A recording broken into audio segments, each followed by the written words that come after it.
فخلف من بعدهم خلف، اللہ پاک فرماتا ہے ان کے بعد نلائق جانشین بنے. آپ یہ نہ کوئی بات بندے اپنی طرف ہی لا لیندے نے، سمجھتے ہو نا؟ ایسا مطلب جی لاندے نے انہاں چ کام ہے وے، پھر لاندے کیوں نہیں؟ اسی انہوں نے بات کر رہی ہیں.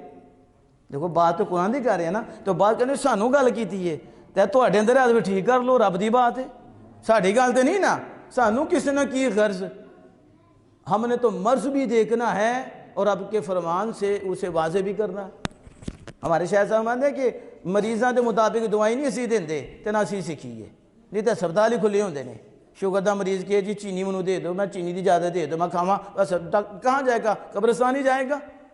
تو مریضوں کے مطابق تو دوائی نہیں دیتی ہے. بدقسمتی سے آج لوگ مریضوں کے مطابق ہی دوائی دیتے ہیں. ساڑھے 5 ترن تو انہوں نے مطابق دوائی دیتی ہے. ہم نے یہ نہیں سیکھا.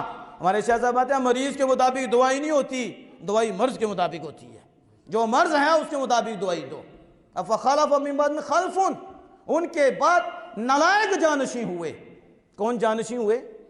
تجھے کہہ لو صاحب زیادہ ہوئے. کیا ہوئے؟ سمجھانے کے لیے صاحب زیادہ ہو گئے. تو صاحب زیادہ صاحب نماز ہی کوئی نہیں پڑھتے. نماز پڑھنی اضاعوا الصلاۃ. اللہ پاک فرماتا ہے نلائق جانشین ہوئے.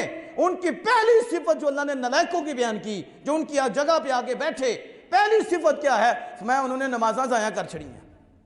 کیا کیتا؟ اضاعوا الصلاۃ، نمازیں ضائع کی. اب یہ آپ پڑھو کہ نماز چھوڑی کہ صرف تخیر سے پڑھتے تھے؟ اضاعوا الصلاۃ، نلائق رب انہیں فرما رہا ہے کہ جنہوں نے نمازیں ضائع کی اور اتبعوا الشہوات، متبعوا الشہوات، اور انہوں نے خواہشات کی پیروی کی. وہ اپنی خواہش کے پیچھے چل پڑے. کس کے پیچھے چلے؟ نماز کو چھوڑا، نماز کو ضائع کیا اور خواہشات کے پیچھے چلے. فسوف یلقون غیا، اللہ پاک فرماتا ہے ان قریب وہ جہنم میں ایک غی وادی ہے، ان میں جائیں گے. کہاں پہنچیں گے؟